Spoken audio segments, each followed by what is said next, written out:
বিজয় দিবস বিতর্কে নাজিরপুর ইউএনও অপসারণ দাবিতে বিএনপির সংবাদ সম্মেলন। পিরোজপুর থেকে প্রান্ত মিস্ত্রের পাঠানো তথ্য ভিডিও চিত্রে দেখুন বিস্তারিত। পিরোজপুরের নাজিরপুরে মহান বিজয় দিবসকে উদ্দেশ্য প্রণোদিতভাবে বিতর্কিত ও রাজনৈতিকভাবে কলুষিত করার অভিযোগ উঠেছে উপজেলা নির্বাহী কর্মকর্তার বিরুদ্ধে। এই অভিযোগে নাজিরপুর উপজেলা বিএনপি ইউএনও সাজিয়া জাহান তমার অপসারণ দাবি করেছে এবং প্রধান উপদেষ্টার হস্তক্ষেপ কামনা করেছে। মঙ্গলবার দুপুরে নাজিরপুর ইউনিয়ন বিএনপির কার্যালয়ে আয়োজিত এক সংবাদ সম্মেলনে এই অভিযোগ তুলে ধরেন দলটির নেতারা। লিখিত বক্তব্য পাঠ করেন উপজেলা বিএনপির সদস্য সচিব আবু হাসান খান। তিনি বলেন, ৫৫তম মহান বিজয় দিবসে উপজেলা প্রশাসনের আয়োজনে ছিল না কোনো শিক্ষার্থী বান্ধব কর্মসূচি, মুক্তিযুদ্ধ ভিত্তিক আলোচনা বা সাংস্কৃতিক ও ক্রীড়া আয়োজন।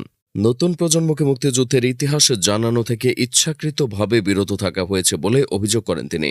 সংবাদ সম্মেলনে আরও বলা হয়, ১৬ই ডিসেম্বর নাজিরপুর মিনি স্টেডিয়ামে আয়োজিত কুচকাওয়াজ অনুষ্ঠানে ২০২৪ সালের জুলাই গণঅভ্যুত্থানের শহীদ হওয়া ছাত্র জনতাকে স্মরণ করা হয়নি।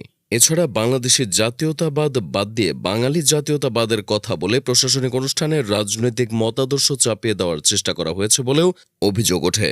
বিএনপি নেতারা জানান, বিজয় দিবস উপলক্ষে বীর মুক্তিযোদ্ধা ও শহীদ পরিবারের সংবর্ধনা অনুষ্ঠানে পতিত আওয়ামী লীগের ঘনিষ্ঠ দোসরদের বিশেষ অতিথি করা হয়। এর প্রতিবাদে বিএনপি সহ একাধিক রাজনৈতিক দল অনুষ্ঠানটি বর্জন করতে বাধ্য হয়। সংবাদ সম্মেলনে দাবি করা হয়, এই ব্যক্তিরা জুলাই গণঅভ্যুত্থান বিরোধী কর্মকাণ্ডে সরাসরি জড়িত ছিলেন এবং তাদের বিরুদ্ধে সামাজিক যোগাযোগ মাধ্যম ও বিভিন্ন সংবাদ মাধ্যমে প্রমাণ রয়েছে। বক্তারা বলেন, ইউএনও সাজিয়া শাহনাজ তমা নাজিরপুর যোগদানের পর থেকেই আওয়ামী লীগের দোসরদের পুনর্বাসনের চেষ্টা করছেন। তার দায়িত্বকালে উপজেলার কোনো দৃশ্যমান উন্নয়ন হয়নি, বরং সাধারণ মানুষ সেবা নিতে গিয়ে দুর্ব্যবহারের শিকার হচ্ছে বলেও অভিযোগ ওঠে।